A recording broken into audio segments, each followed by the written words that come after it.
Hi friends, welcome to the next class. तो आज की क्लास में हम बात करने वाले हैं fill in the blank type के क्वेश्चंस में। तो फिल इन द ब्लैंक के भी बहुत सारे क्वेश्चंस आते हैं और फिल इन द ब्लैंक्स में क्या है, हर तरीके का रूल आपका टेस्ट हो जाता है।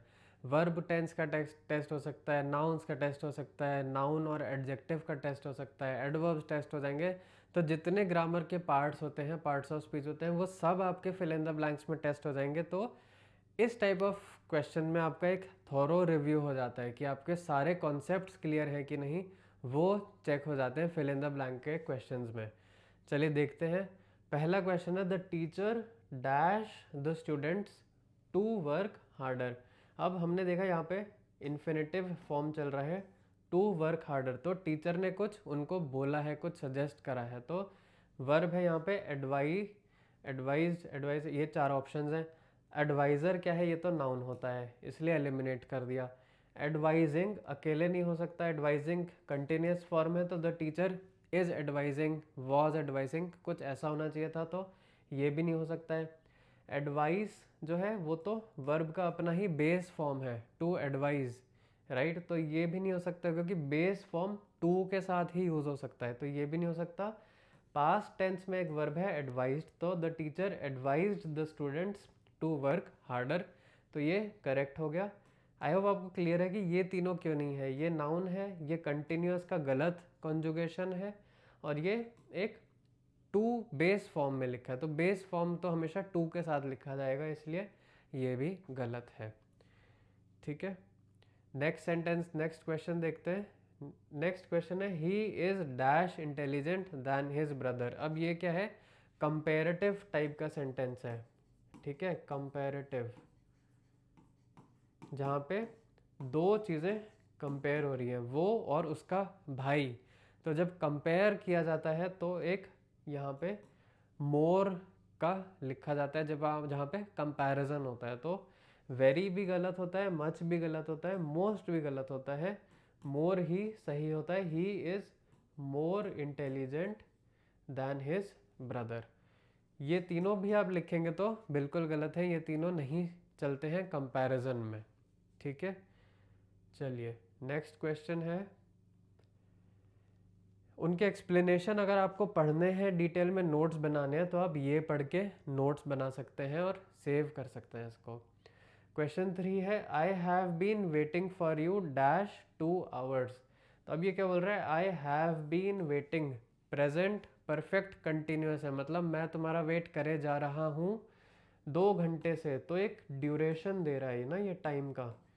तो ड्यूरेशन जब दिया जाता है तो वहाँ पे सिंस नहीं यूज़ होता है, फ्रॉम भी नहीं यूज़ होता है, एट भी नहीं यूज़ होता है, फॉर यूज़ होता है। एट जनरली किसी लोकेशन के लिए होता है, फ्रॉम कोई स्पेसिफिक टाइम है कि मैं आपका 4 बजे से इंतज़ार कर रहा हूँ, तो जनरली वहाँ पे सिंस होता है। जब आपकी स्पेसिफिक टाइम की बात होती है, सिंस 4 PM, तो वहाँ पे सिंस लगता है। लेकिन जब एक जनरल टाइम ड्यूरेशन दिया जा रहा है, वहाँ पे for is the right answer.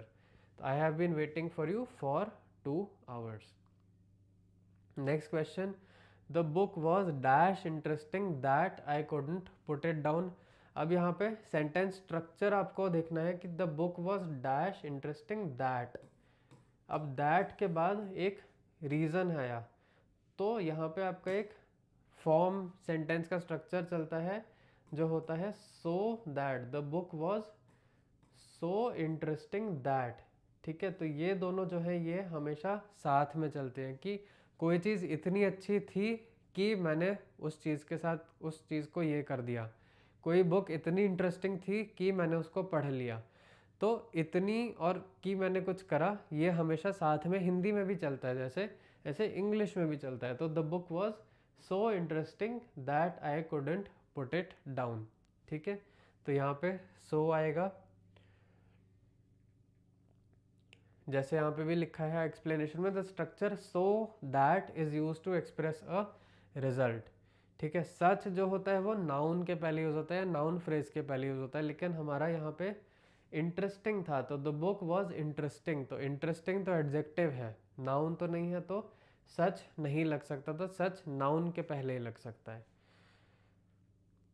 चलिए क्वेश्चन 5 है, he dash his homework before he went to play. अब यहाँ पे वर्ब का क्वेश्चन है, लेकिन आपको याद रखना है कि यहाँ दो एक्टिविटीज़ हो रही है, राइट, कि उसने अपना पहले होमवर्क किया एक्टिविटी 1, फिर वो खेलने गया एक्टिविटी 2। तो जब दो एक्टिविटीज़ की बात होती है और एक एक्टिविटी ख़त्म हो चुकी होती है कि उसने अपना होमवर्क कर लिया उसके बाद वो खेलने गया, तो यहाँ पे हमारा पास्ट परफेक्ट फॉर्म को यूज़ करना होता है इन एक्टिविटी 1।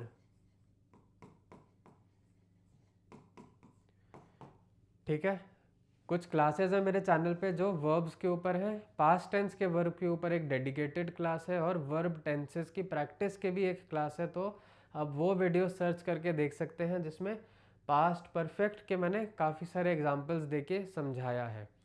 ठीक है, तो यहाँ पे पास्ट परफेक्ट आएगा, तो have he dash finished his homework, तो हैज़ फिनिश्ड तो प्रेजेंट परफेक्ट है तो गलत है, विल फिनिश फ्यूचर है तो गलत है, फिनिशेस सिंपल प्रेजेंट है तो ये भी गलत है, हैड फिनिश्ड पास्ट परफेक्ट है तो ये करेक्ट आंसर होगा। ठीक है, चलिए क्वेश्चन 6 कह रहा है despite dash hard he failed the exam. अब वो एग्ज़ाम में फेल हो गया, तो इस डिस्पाइट का मतलब होता है कुछ काम आपने किया लेकिन फिर भी आप फेल हो गए, तो जनरली पढ़ाई ही करी होगी उसने मेहनत से, फिर वो फेल हो गया। तो डिस्पाइट के बाद ये रूल है अगेन ग्रामर का कि आपको आईएनजी फॉर्म ऑफ वर्ब ही लिखना होता है, ये रूल है। ठीक है, हम अगली स्लाइड में देख लेते हैं, तो यहाँ पे आएगा आपका डिस्पाइट स्टडीइंग। ठीक है, डिस्पाइट, इंस्पाइट ऑफ, आफ्टर, ये 3 वर्ड्स हैं जिसके बाद आपको आईएनजी फॉर्म ऑफ वर्ब ही लिखना होता है, ये आपको याद कर लेना है। जैसे कि prepositions लाइक डिस्पाइट, इंस्पाइट और after we use the ING form of the verb, ये आप याद रखिए। क्वेश्चन 7 है the thief dash into the house through the window. जो चोर था वो घर में घुसा शीशे खिड़की के थ्रू। तो अब thief dash into the house, तो एक वर्ब होता है to break into, break into का मतलब किसी कमरे में या किसी जगह घुस जाना अंदर। तो अब यहाँ पे क्या आएगा, the thief breaks into the house नहीं हो सकता, सिंपल प्रेजेंट तो आप तब यूज़ करते हैं जब आप एक फैक्ट या हैबिट बतानी होती है। अगर सिंपल प्रेजेंट में आपको डाउट आ रहा है तो प्रेजेंट टेंस की मेरी वर्ब की क्लास आप जाके देख लीजिए, तो समझ आ जाएगा कि सिंपल प्रेजेंट कहाँ कहाँ यूज़ होना होता है, इसमें कंफ्यूज नहीं होना है। ब्रेकिंग क्या है, कंटिन्यूस टेंस है, तो ब्रेकिंग के साथ वॉज या इज़ आएगा, तो ये भी गलत है। ब्रोकन नहीं हो सकता है, पास्ट टेंस चाहिए हमें, the thief broke into the house through the window. Broken भी यहाँ पे करेक्ट फॉर्म नहीं है पास्ट टेंस का, तो ये 3 अपने एलिमिनेट कर दिए और सही आंसर चुन लिया। Sentence requires a verb in the past tense, broke is the past tense of the verb break. ठीक है, नेक्स्ट सेंटेंस है she is one of the dash students in the class. अब यहाँ पे हमारा वन ऑफ द वाला phrase आ गया है, तो ये आपको अगेन याद रखना है कि वन ऑफ द जब दिखेगा तो यहाँ इसके बाद जो होगा वो सबसे मैक्सिमम वाला वर्ड जो होता है, जिसको बोला जाता है सुपरलेटिव वर्ड है, जो सबसे बेस्ट वाला वर्ड होता है वो आता है वन ऑफ द के बाद।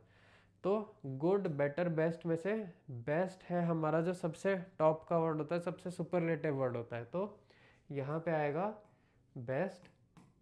She is one of the best students in the class. More good नहीं हो सकता यहाँ पे, कंपैरेटिव में हमारा गुड, बेटर और बेस्ट के, क्योंकि 3 सुपरलेटिव फॉर्म्स हैं, 3 कंपैरेटिव फॉर्म्स हैं, इसलिए हमें बेस्ट यूज़ करना होता है। When comparing someone or something to a group, we use the superlative form. Best is the superlative form of good.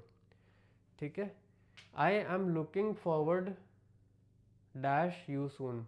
Again ये एक रूल है, इस सेंटेंस में भी आपको ये रूल याद रखना है कि जब फॉरवर्ड के बाद कुछ आता है तो to plus seeing, to plus ING, तो फॉरवर्ड के बाद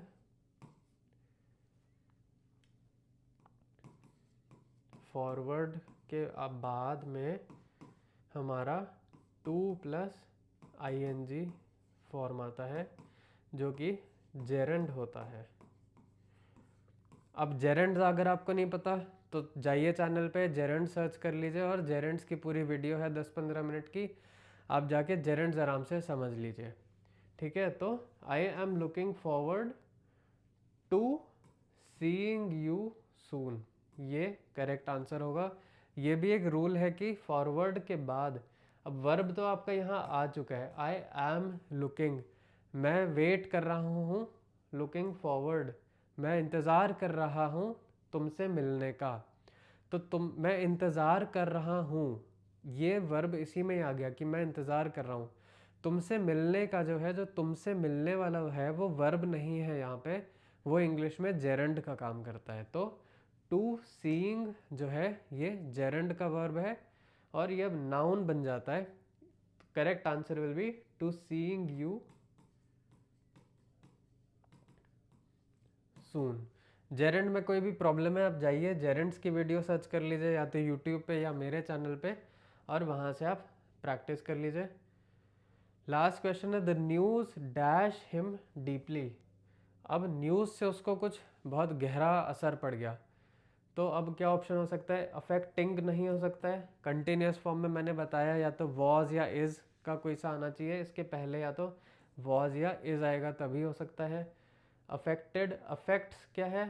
प्रेजेंट सिंपल है, the news affects him deeply, लेकिन प्रेजेंट सिंपल तब यूज़ होता है जब आप एक फैक्ट की या एक हैबिट की या साइंटिफिक फैक्ट की बात कर रहे होते हैं जो चीज़ हमेशा ट्रू रहेगी। लेकिन ये ऐसी चीज़ तो नहीं है कि हमेशा ही ट्रू रहने वाली चीज़ है, तो अफेक्ट्स भी नहीं हो सकता है। अफेक्ट जो है वो बेस फॉर्म है, ये हमेशा टू के साथ लिखा जाएगा, इसलिए ये भी नहीं हो सकता है। Correct answer will be affected.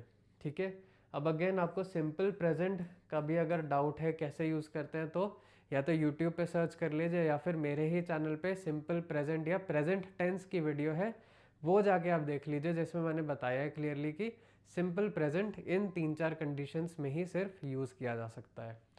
ठीक है, तो 10 क्वेश्चंस कंप्लीट हो गए। काफ़ी सारे इसमें हमने रूल्स कवर कर लिए, काफ़ी सारे हमने ग्रामर की बातें कर ली हैं। चलिए मिलते हैं अब हम नेक्स्ट क्लास में।